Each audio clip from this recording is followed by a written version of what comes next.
Olá, tudo bem com vocês? Eu sou o professor Cláudio Marcelo e a aula de hoje irá tratar sobre um item bastante importante na contabilidade, que às vezes surge algumas dúvidas para aqueles acadêmicos ou aquelas pessoas que não têm um conhecimento profundo de contabilidade e muitas das vezes não sabem muito bem o que vem a ser um termo chamado de imobilizado. Então hoje nós trataremos principalmente sobre a parte teórica do imobilizado e oportunamente eu farei mais um vídeo a esse respeito, daí tratando de alguns aspectos mais práticos relacionados a este assunto. Então a primeira dúvida que pode surgir para um leigo em contabilidade ou alguém que está iniciando é associar termos, né? Eu imagino que imobilizado é algo que não se move, né? Então, se eu tenho alguma coisa fixa lá dentro da empresa, dentro da entidade, é um imobilizado. Será que é isso? Bom, na verdade não é bem assim, né? Nós temos alguns itens que têm a característica de ser imobilizado e que esses itens eles têm movimento, né? Então, o mais importante de tudo, antes de mais nada, é compreender o que caracteriza algo ser imobilizado do ponto de vista da contabilidade. Então, existem basicamente quatro situações que levam ao raciocínio de que um item na contabilidade será imobilizado. Uma das características é que este item ele seja de natureza tangível, de natureza, alguns livros trazem como de natureza corpórea, ou seja, esses itens têm substância física, né? Então, aqueles itens eles existem materialmente. Não é algo que só é concebido por uma ideia, mas existe fisicamente. Então, uma característica importante é essa: a partir do momento que ele exista fisicamente, que ele seja tangível, ele atenderá a um dos requisitos para ser classificado como imobilizado. Também este item que existe fisicamente, ele tem que ser utilizado nas operações da empresa, principalmente nas operações de infraestrutura, naquelas operações que são necessárias para a manutenção do negócio das entidades e não pode se destinar, pelo menos no momento inicial, esses itens eles não se destinam à venda. Eles se destinam a dar suporte administrativo ou suporte de produção para que aquela entidade ela possa operar no segmento pelo qual ela foi constituída. Uma outra característica bastante importante do imobilizado é que ele tem uma longa durabilidade. Falando em contabilidade, essa longa durabilidade seria um prazo que ele vai durar, e a isso nós chamamos de vida útil. Esta vida útil terá que ser superior a um ano, superior a 12 meses. E uma quarta característica importante é que este item ele tem que trazer algum benefício futuro para a entidade. Ele tem que ser usado nas operações e que traga benefícios lá na frente para a entidade, né? Eu não posso considerar como imobilizado um item que não trará benefícios econômicos, né? Esses benefícios pode ser o lucro que eventualmente este item produza para a entidade, pode ser o benefício que ele vai trazer para os funcionários, uma melhor comodidade, mas de alguma forma tem que trazer benefícios econômicos futuros. Dentro do balanço patrimonial, o imobilizado ele fica classificado como um ativo, né? Por este fato de trazer benefícios econômicos, ele é um ativo e ele será um ativo de longo prazo. E aí nós classificamos isso como um ativo não circulante. Então a classificação será, no balanço patrimonial, ativo não circulante imobilizado. Atendendo então a essas quatro características, este item ele poderá ser contabilizado então como imobilizado. Nós contadores, nós procuramos classificar os ativos imobilizados de acordo com as suas características semelhantes. Então nós não misturamos os diversos imobilizados que uma empresa vem a ter simplesmente numa conta chamada de imobilizado. Não, não é verdade. Na verdade, nós separamos, né, como classes. Por exemplo, veículo é uma classe de imobilizado, porque acaba atendendo aquelas características que eu falei anteriormente. Máquinas e equipamentos é outra classe. Computadores e periféricos pode ser outra classe.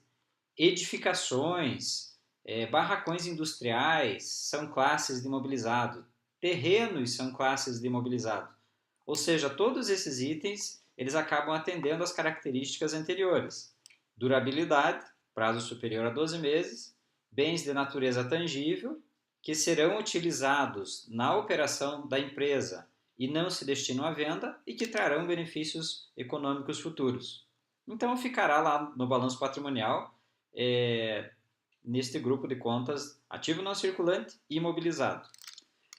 Uma grande dúvida que pode surgir em relação a essa classificação diz respeito, na verdade, à formação dos valores, né? Como que um ativo imobilizado ele se forma?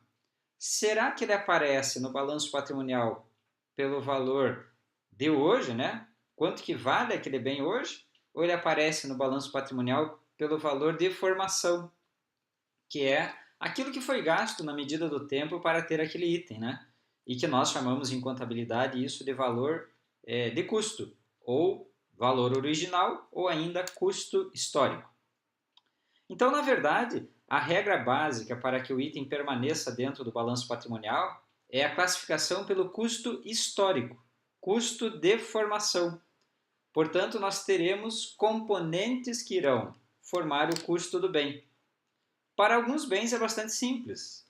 Por exemplo, se eu comprar um veículo, vou até uma concessionária, como empresa, né? Eu como representante de uma empresa, vou até uma concessionária, é emitido lá uma nota fiscal, né? A concessionária vai faturar, emitir a nota, e eu já saio dirigindo este veículo. Então, o custo para obter esse veículo foi o valor da nota fiscal, tudo aquilo que compõe o valor pago, né? O valor a ser pago por aquele veículo. Desde que utilizado nas operações da empresa, né? Principalmente na parte de produção, poderá ser recuperado o imposto, né? Por exemplo, o ICMS, né? Para aqueles itens do imobilizado que são utilizados na produção, poderá ser recuperado o imposto. Mas esse exemplo que eu dei é um exemplo bastante simples.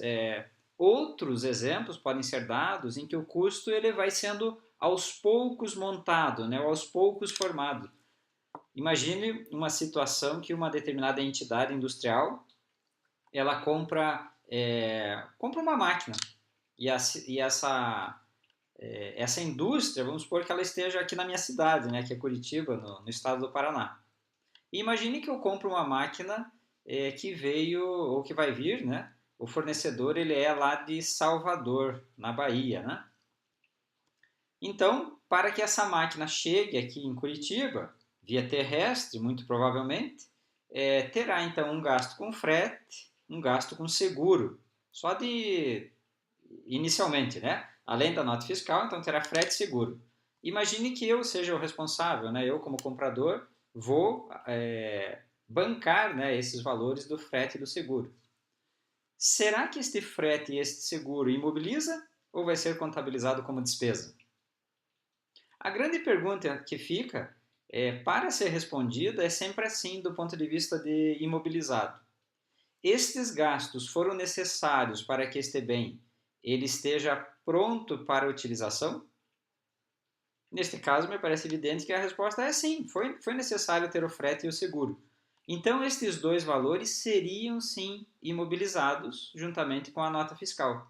Então, nesse caso, o componente de custo seria a nota fiscal, o conhecimento de transporte, mais o seguro que é necessário para que esse item chegue até a região aqui de Curitiba.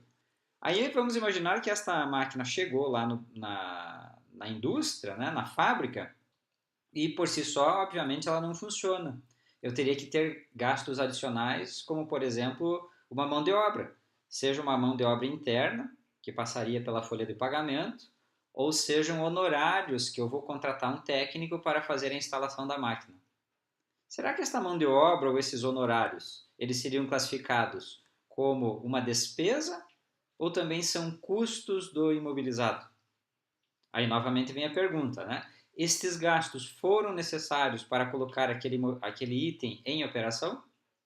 Sim, né? Se eu não instalar a máquina, ela não trará benefício algum para a empresa, não terá o benefício esperado.